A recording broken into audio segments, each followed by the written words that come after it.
वेणी भी लगाई हुई थी। बहुत खुशी से दोनों बैठे।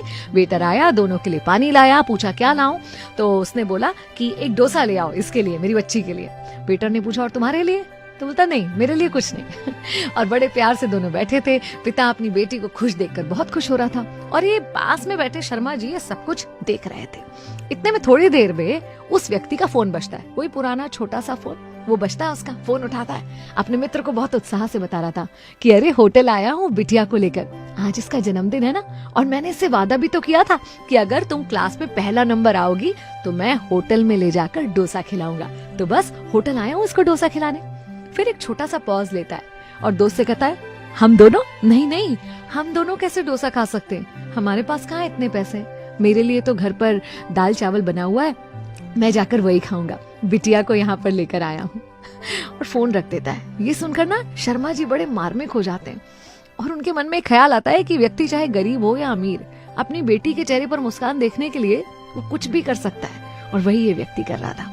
शर्मा जी अपने चाय के पैसे देने काउंटर पे जाते हैं तो साथ में 2 डोसे के भी पैसे देते हैं और होटल के मैनेजर से कहते हैं कि उस सज्जन के लिए 1 डोसा और ले जाओ और दोनों डोसास का बिल मेरी तरफ से। उन्हें बताना मत कि ये इस तरह से हम उन्हें मुफ्त में दे रहे हैं, बल्कि उन्हें कहना कि बिटिया के प्रथम आने पर, उसके जन्मदिन पर होटल की तरफ से उसके लिए इनाम है और बिटिया को आशीर्वाद देना कि आगे और अच्छा पढ़े। होटल का मैनेजर जब ये सब कुछ सुनता है तो शर्मा जी को धन्यवाद देता है और कहता है कि धन्यवाद हमें इस बारे में बताने के लिए, ये पुण्य करने का मौका हमें दीजिए, आज वो पिता और बेटी हमारी होटल के मेहमान हैं।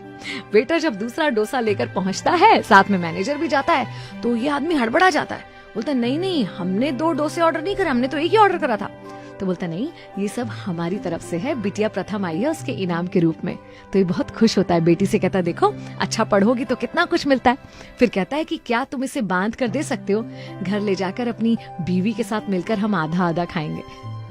उसका मैनेजर कहता है कि बिल्कुल चिंता मत कीजिए, ये आप यहीं खा लीजिए, आपके घर के लिए 3 और डोसा और साथ में कुछ मिठाई के डब्बे बांध दिए हैं, घर जाकर बिटिया का जन्मदिन धूमधाम से मनाइएगा और मिठाइयाँ इतनी हैं कि सारे पड़ोसियों को भी खिलाइएगा।